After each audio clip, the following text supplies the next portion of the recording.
Tiga welcome to channel Fun 3G. Akhirnya dapet. Ada ininya.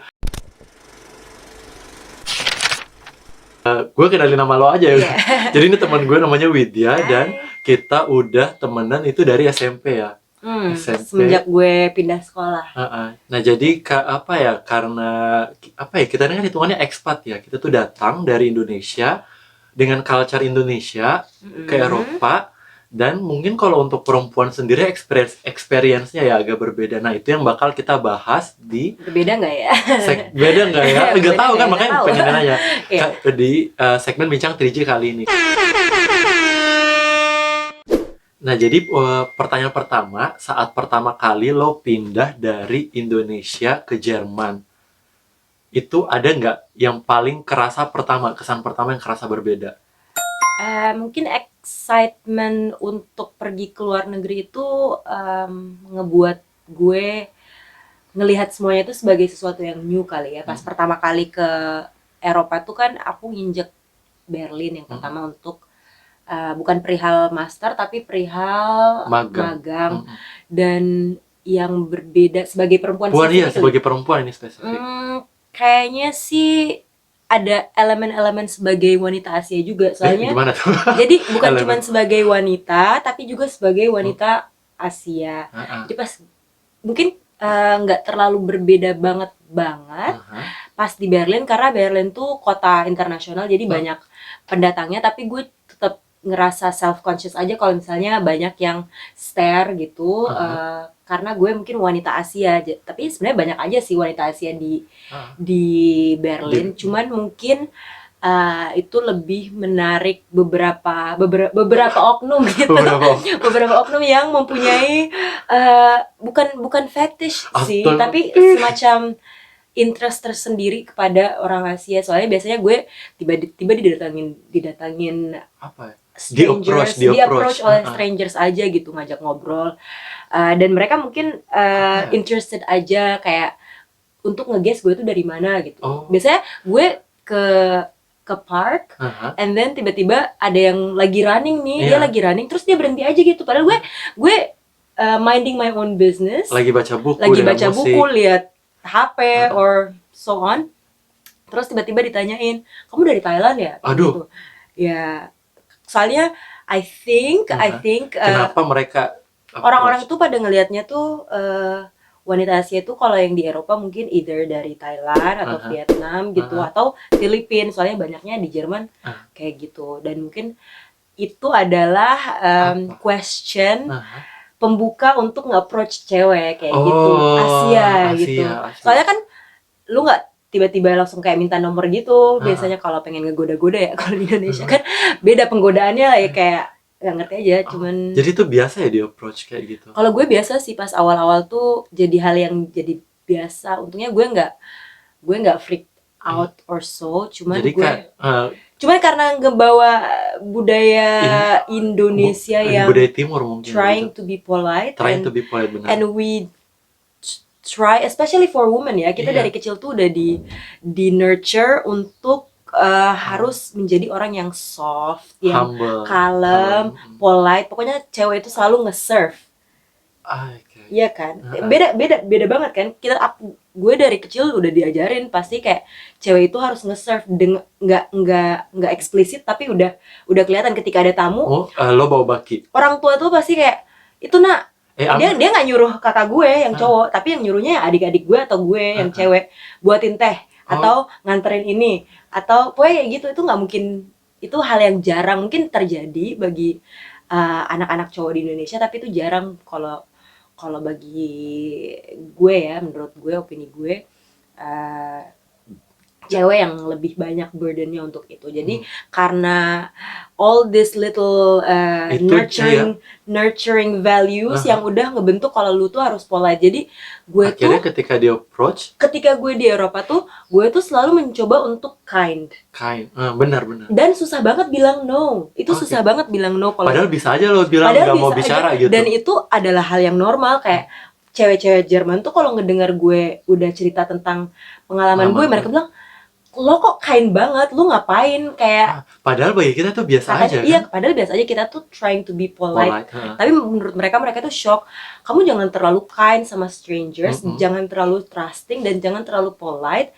First, because you don't know them.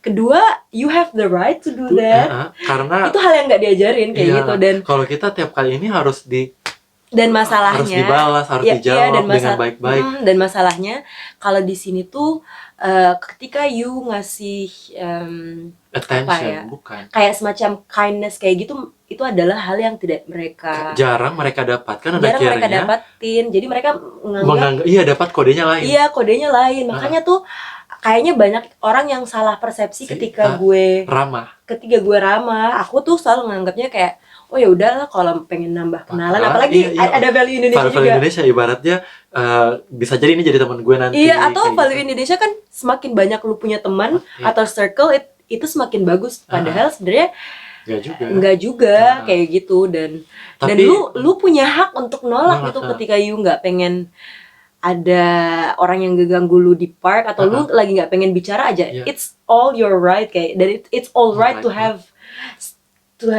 to say no kayak gitu. Kalau gitu mungkin lo bisa, karena kan lo udah bertahunan ya tinggal di Europe atau di Jerman.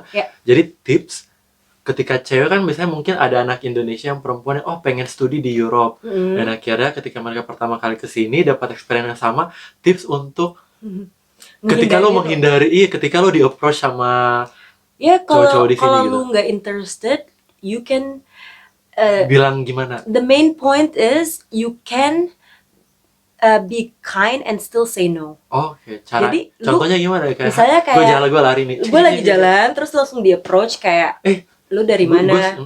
Terus lu boleh aja, lu kalau lu nggak pengen ngejawab lu dari mana, if that's something private for you or it's something personal, yang hal yang lu nggak pengen share ke siapa aja. Bukan ke orang yang nggak dikenal sama. Iya, ke siapa aja. Lu cuman pengen share itu ke certain people, dan lu tinggal bilang aja, oh sorry I don't have time, I'm not interested, atau gue lagi I'm in a hurry, or bilang aja sorry no, and then you can just go and it's totally fine. Dan jangan merasa nggak enakan. Soalnya value di Indonesia tuh kebanyakan nggak enakannya. Cuman menurut gue values ini lebih banyak burdennya di cewek sih. Iya, benar. It's really obvious kalau misalnya cewek tuh lebih banyak di burden untuk jadi polite, karena kita itu di picture as someone who serves. Dari dulu kan wanita itu seakan-akan tugasnya itu in the end goal-nya adalah serving their husband. Oh my god. Serving their family. Walaupun ngana kerja ya, ngana walaupun sudah diemansipasi nih perempuan, tetap aja values di Indonesia itu wanita yang teremansipasi atau itu yang Indonesia kerja. Doang atau timur in general? I don't know, but I can only speak for Indonesia because I'm from there. Aku nggak bisa speak for other countries ya. Mungkin Malaysia juga karena gue sempat tinggal di sana. Kayak seakan-akan end goal cewek itu adalah serving their family and their husband. Apapun yang lu kerjakan nanti ke depannya in the future, walaupun kamu udah teremansipasi, in this case kayak lu jadi wanita berkarir, tetap aja ada burden. Lu boleh berkarir, tapi lu tetap harus serve your family. Padahal serving family itu tugas dari dua insan, jadi kayak husbandnya dan wife-nya. Tapi kan banyak yang bilang kayak gini, apa ya tadi mau gue bilang? Oh ya kan menurut lo itu salah atau enggak, atau emang it's just a culture? Sama yang kedua, banyak yang bilang tapi kan itu apa ya, it's in your nature kayak gitu loh. Ada yang this kind of argument kalau misalnya ini udah nature-nya perempuan kok untuk ini, dan kebahagiaannya datang dari kayak gitu. No, I'm not aku nggak menyalahkan bagi wanita-wanita yang freely secara bebas atau secara voluntarily bahasa Indonesia apa ya? Lo secara sukarela. Ya, sukarela itu dan willingly gitu loh. Secara sukarela merasa bahagia dengan serving their husband and family, itu totally fine. Tapi selama itu menjadi poin paling pentingnya adalah mempunyai opsi. Kayak bener. Itu adalah mempunyai opsi. Jadi kayak selalu ada argumen yang bilang kalau misalnya wanita itu nature-nya adalah untuk serving their family karena mereka udah secara biologis dan adalah kodrat malah ada. udah kodrat untuk melahirkan. Yeah, it is natural that women are the one who bears children, tapi they still own their bodies. So for women who don't want to have children, who don't feel the need to have children, they should have the option not to.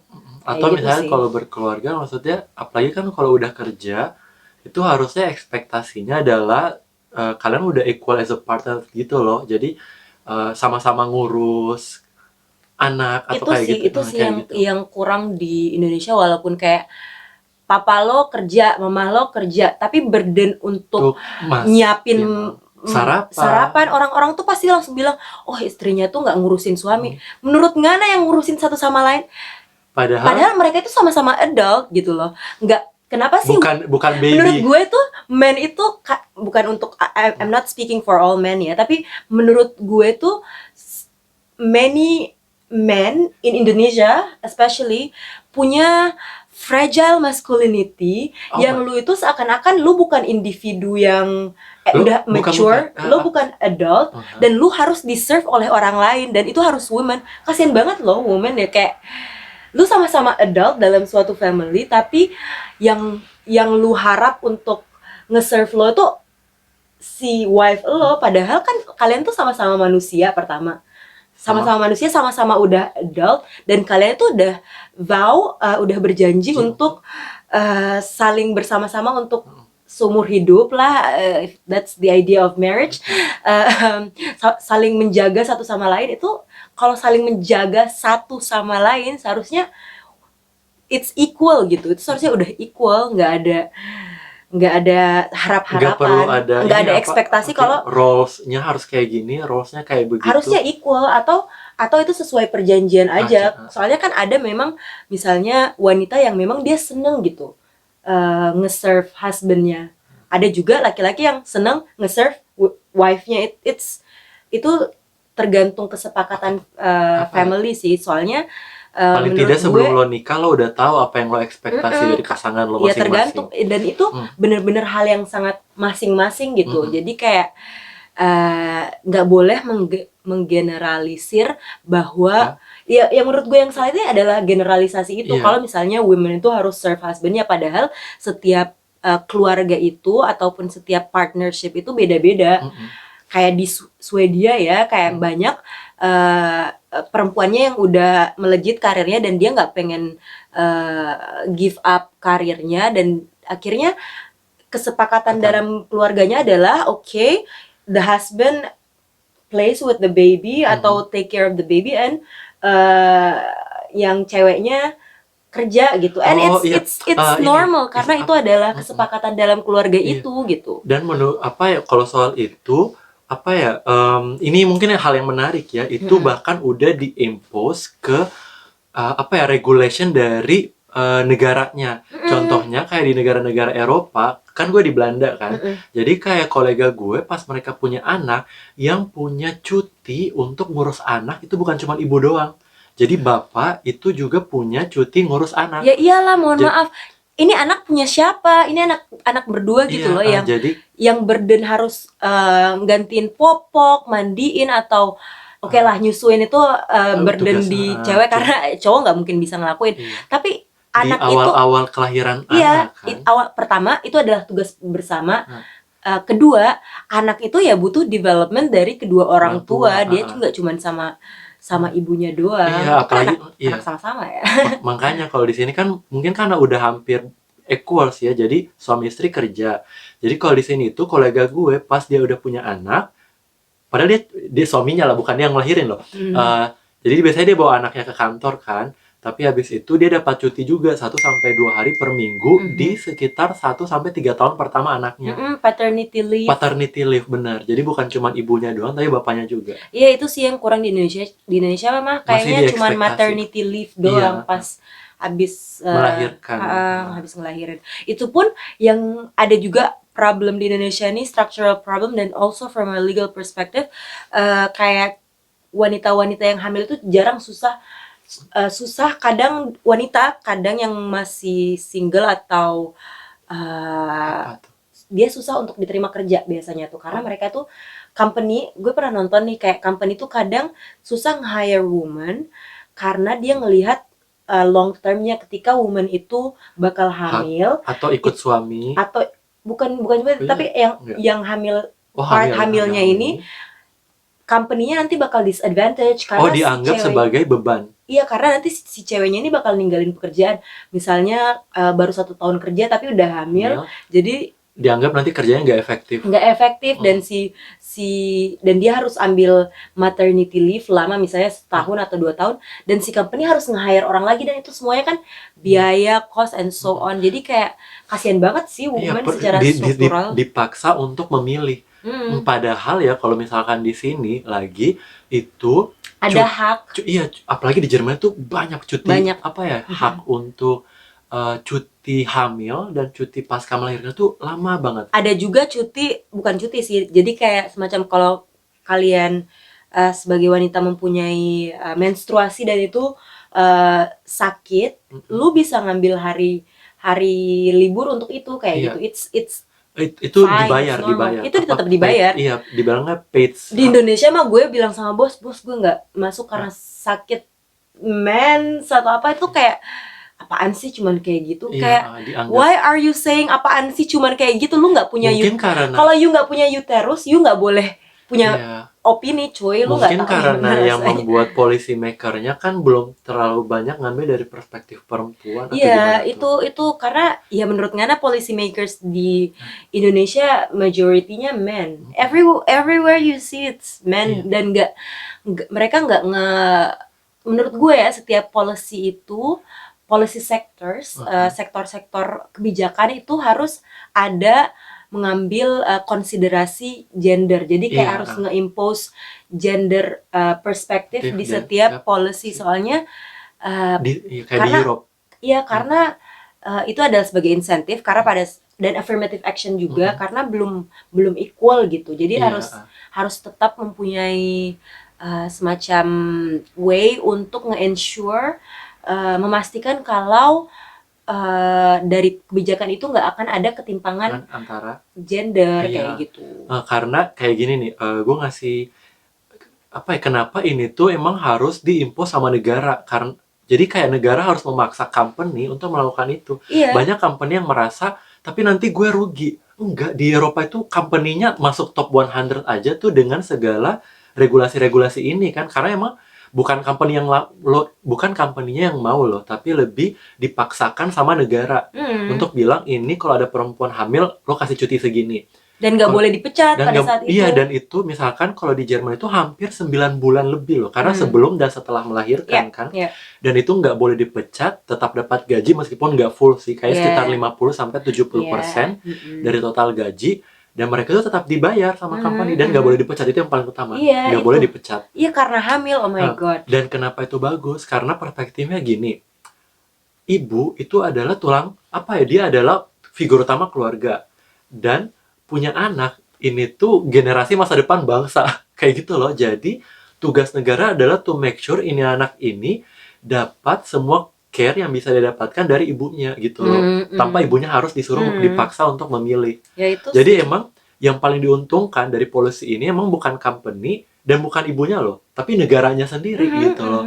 Dan harusnya mulai gue nggak bisa bilang ini karena negara maju sih, tapi lebih kayak mereka lebih long term untuk perspektif. Dan ketika ngebuat kebijakan mereka lebih ngelihat bigger picture-nya. Iya, bigger picture, nggak bisa ini nanti rugi nih, nanti ibunya nggak produktif.